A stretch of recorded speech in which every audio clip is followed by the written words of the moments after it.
Salut tout le monde, c'est Essou. Alors aujourd'hui on se retrouve pour le bilan lecture de la première semaine du mois d'avril 2021. Alors oui, on va plutôt dire que c'est la lecture fin mars, début avril, mais on va compter ça comme la première semaine d'avril, hein, tout simplement. Alors du coup cette semaine j'ai lu 14 mangas.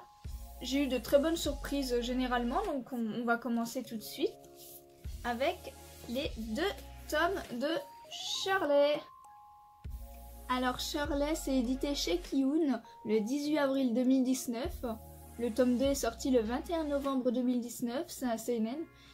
Et il est encore en cours. Mais la publication est extrêmement longue. Parce que de ce que j'ai compris, Shirley, pour l'auteur, c'est une œuvre divertissante, on va dire, où il fait des chapitres quand il en a envie. Donc voilà, Shirley, c'est très sympathique. On a plusieurs tranches de vie sur ce petit duo, et du coup, entre Shirley et cette madame. Mais c'est sympathique, j'aime beaucoup. Elles ont une relation un petit peu mère-fils et c'est adorable. On découvre un petit peu aussi comment ça pourrait se passer pour des servantes. À la fin du tome 1, on a même plusieurs histoires avec plusieurs maids différentes, enfin plusieurs servantes différentes. Et c'est intéressant, c'est sympathique, il y a des moments drôles, des moments touchants. C'est une lecture vraiment sympathique. Bon, les dessins sont un petit peu légers, vous voyez. C'est très... c'est très minimaliste, hein. Il n'y a pas énormément de détails. Mais c'est une lecture sympathique. Vous pouvez faire cette série très tranquillement et il n'y a pas forcément besoin de se rappeler de la suite parce que voilà, c'est plusieurs tranches de vie sur ce petit duo là. Et c'est très mignon, c'est une lecture très agréable, tout simplement. Ensuite, on a le tome 1 de Sacrificial Vote. Celui-là, ça faisait un moment que je le voulais et c'est chose faite. Je vous mets le résumé. Alors, Sacrificial Vote, c'est édité chez Delcourt Tonkam le 3 juillet 2019. C'est un seinen et il termine en 7 tomes. Le 7e tome sort le 19 mai, si je me trompe pas. J'ai aussi le tome 2, mais je l'ai acheté super récemment, genre, il y a 2 jours. Du coup, je l'ai pas lu, j'ai juste lu le tome 1. Donc le tome 2, ça sera pour plus tard. Mais j'ai bien aimé cette lecture. Alors les dessins font très... Voilà, ils vont bien avec l'ambiance, quoi. Les dessins vont bien avec l'ambiance. J'aime bien l'histoire. J'aime bien l'histoire parce qu'il y a une espèce de jeu... Enfin, jeu, plutôt vote, là, qui se met en place. Quand la majorité vote pour une personne, cette personne est tuée socialement. Et je trouve ça cool, en fait, je trouve que ça change des autres survival games, on va dire. Parce qu'ils sont pas tués, ils sont tués socialement. Donc en fait, c'est chacun réagit comme il veut. Parce que tuer socialement, ça veut dire mettre en ligne à la vue de tous une vidéo... embarrassante, gênante, qui n'aurait jamais dû être vue par d'autres personnes. Donc après, il y a énormément de mystères autour de tout ça, j'ai hâte d'en savoir plus, qui est vraiment aux commandes de ces votes horribles. Bon après, comme tout manga de ce genre-là, il y a de la violence, énormément de violence, du sexe aussi, des viols. J'ai l'impression que c'est un petit peu la marque de fabrique. Ça change pas trop malheureusement, mais bon. C'est pas grave, hein. Mais c'est très cool comme manga du coup parce que ça change. Ils sont pas tués directement mais socialement. Et après du coup on a la réaction des gens. Il y en a qui vont vouloir mourir parce qu'ils auront trop honte. D'autres qui vont juste disparaître, partir. Et d'autres peut-être qui assumeront, on verra, hein. Pour l'instant on n'y est pas. Mais je trouve ça sympathique et original du coup de tuer socialement, ça change. Donc rien que pour ça, c'est cool. Et il y a également du coup ce système de vote où on voit que les gens, c'est des pourris, parce que il y a moyen d'éviter ce meurtre social. C'est que les... attendez, je vous montre. Voilà, il faut implorer en appuyant sur un bouton un certain nombre de fois. Et évidemment... on ne peut jamais plaire à tout le monde. Donc la personne est forcément tuée socialement parce que tout le monde ne va pas appuyer suffisamment, ou tout le monde ne va pas appuyer tout court malheureusement parce que bah, les gens c'est des pourris, on voit bien leur visage comme ça. Mais du coup vous voyez, j'aime bien aussi parce que les gens ont le choix, ont la possibilité de sauver la personne, entre guillemets, mais ils le font pas. Parce qu'on voit bien à quel point les gens, ça peut être des pourris, et que nos amis ne sont pas forcément nos amis. Donc vraiment bonne série, j'aime beaucoup le concept en fait. Parce qu'en fait, il se passerait pas grand chose si les gens étaient un minimum unis, mais bon. Mais pas dans le monde des bisounours.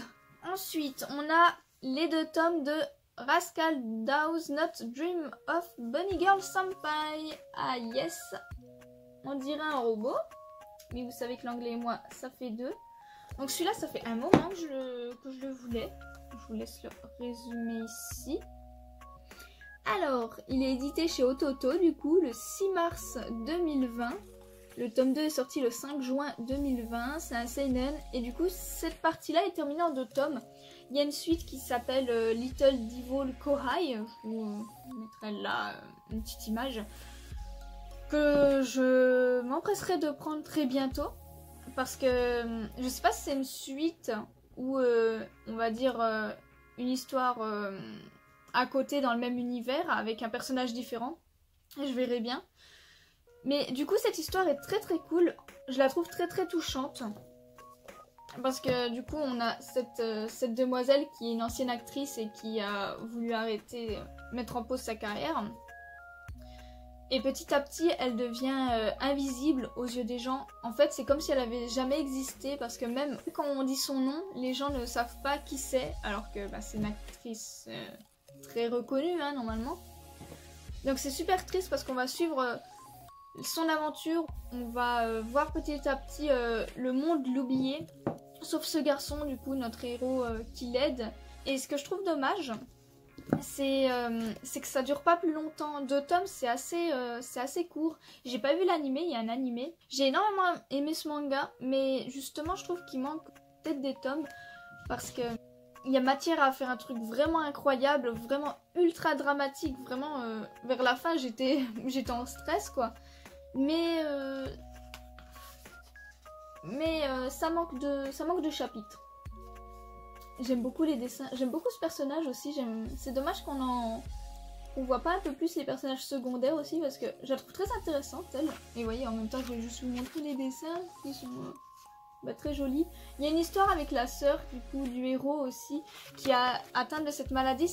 C'est le syndrome de la puberté, donc tout le monde réagit un petit peu différemment face à ce syndrome. C'est un syndrome très surnaturel, hein. La sœur du héros du coup elle se faisait harceler. Et il y a des blessures qui apparaissaient sur son corps à chaque fois qu'elle disait des choses blessantes, alors qu'elle ne se blessait pas elle-même, hein, ça apparaissait par magie, même le frère en a été touché du coup. Et elle, bah, son syndrome c'est de disparaître, même aux yeux de ses proches. Et c'est super triste du coup. Après je vous laisse découvrir cette série parce qu'elle est vraiment cool. Et je vais peut-être essayer de regarder l'animé parce que on m'en a dit beaucoup de bien, donc j'espère que je vais kiffer quoi. Ensuite on a l'Atelier des sorciers, tome 1 et 2.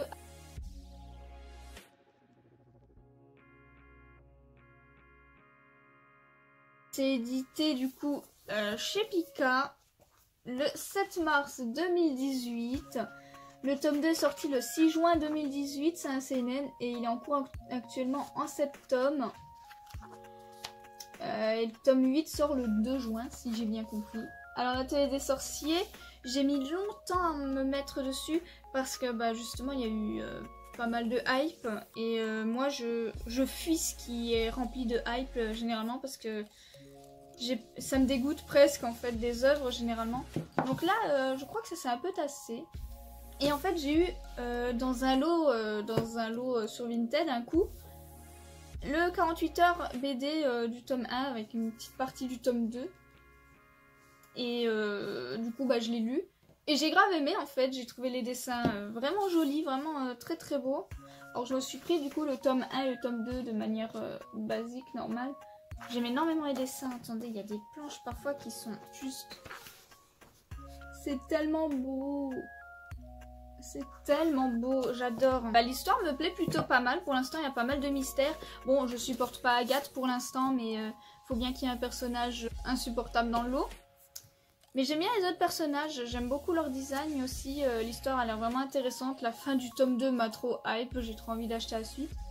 Et je suis totalement inculte aussi, parce qu'en fait, il y a des versions voilà, basiques des mangas, mais il y a aussi des éditions limitées.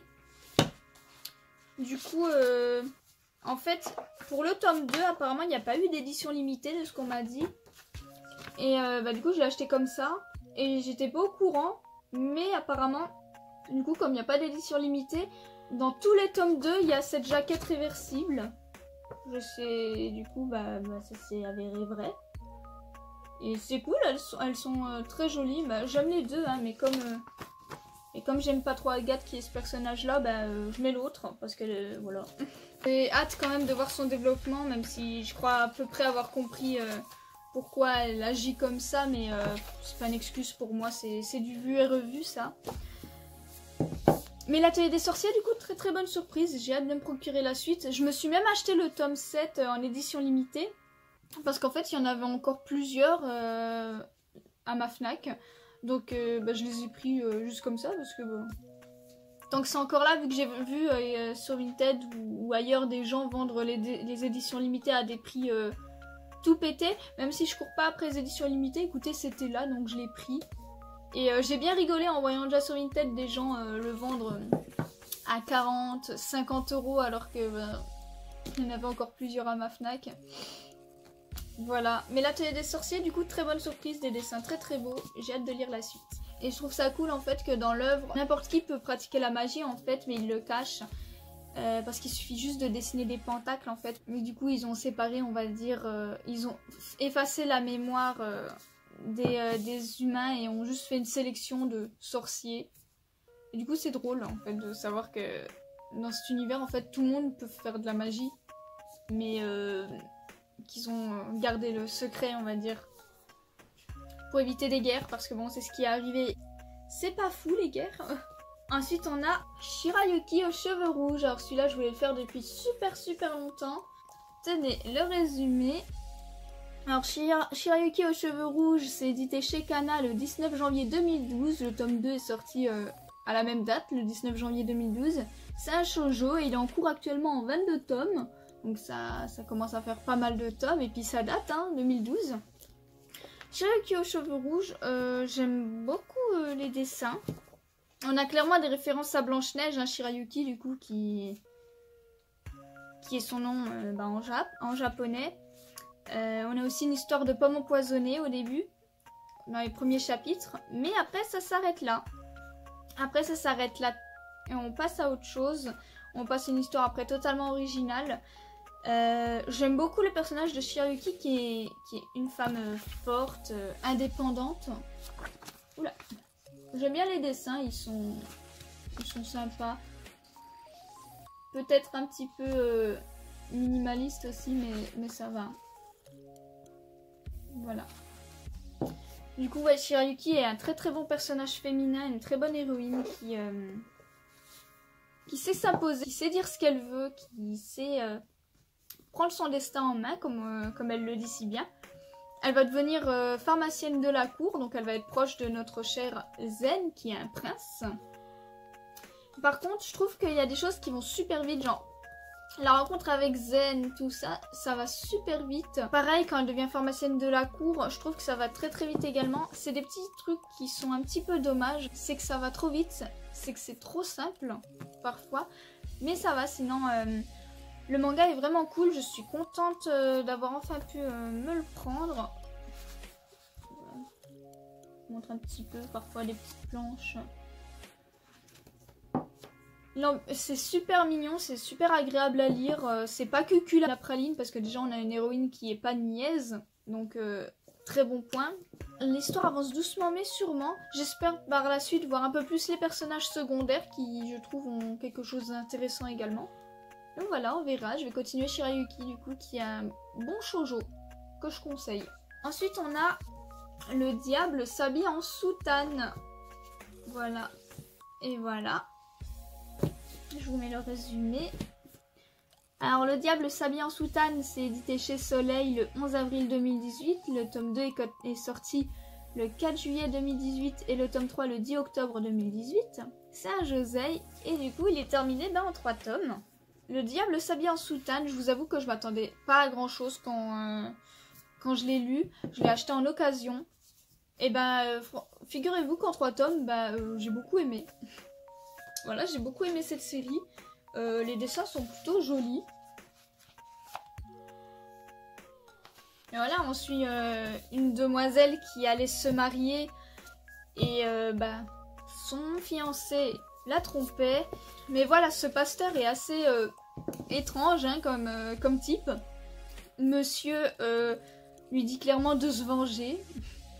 Et du coup, ça va presque partir en meurtre, hein, mais il va intervenir et il va lui dire de faire du bénévolat dans son église.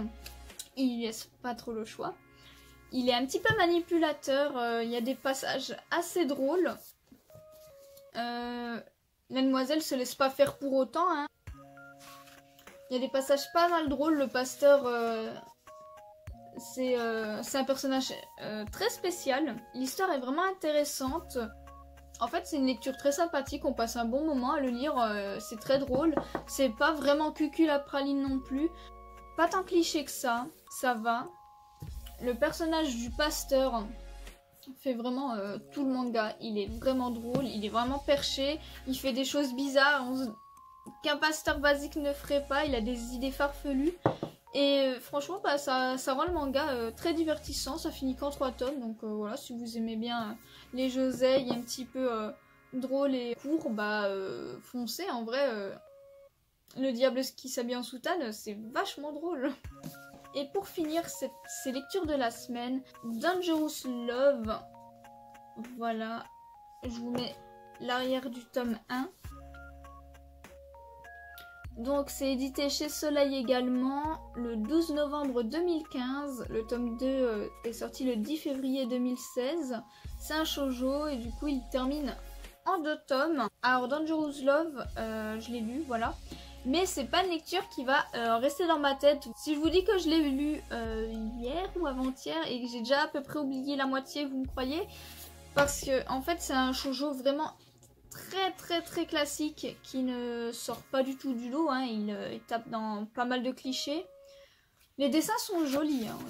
Les dessins sont très mignons, très agréables. Voilà. Mais c'est un shoujo qui réinvente rien, qui ne sort pas du lot. L'héroïne tombe amoureuse vraiment très facilement et par contre elle veut pas de playboy, mais elle tombe amoureuse de mecs un peu bizarres. Ouais, très bizarre même. Et oui, elle tombe très vite amoureuse et puis c'est grillé d'avance avec qui elle va finir finalement.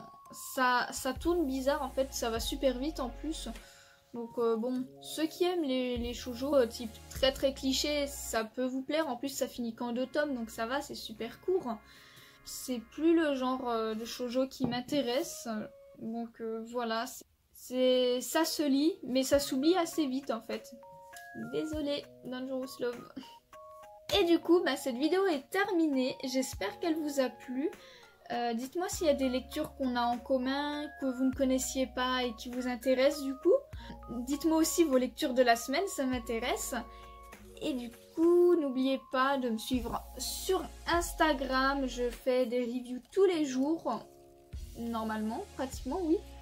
Sur tout ce que je lis, donc toutes les lectures que je vous présente, il y a des reviews dessus, il y a parfois des choses que j'oublie de dire en vidéo ou inversement, donc parfois ça peut être complémentaire, donc je vous laisse aller voir. Le lien de mon Instagram est en description, hein, comme d'habitude, et du coup je vous souhaite une bonne journée.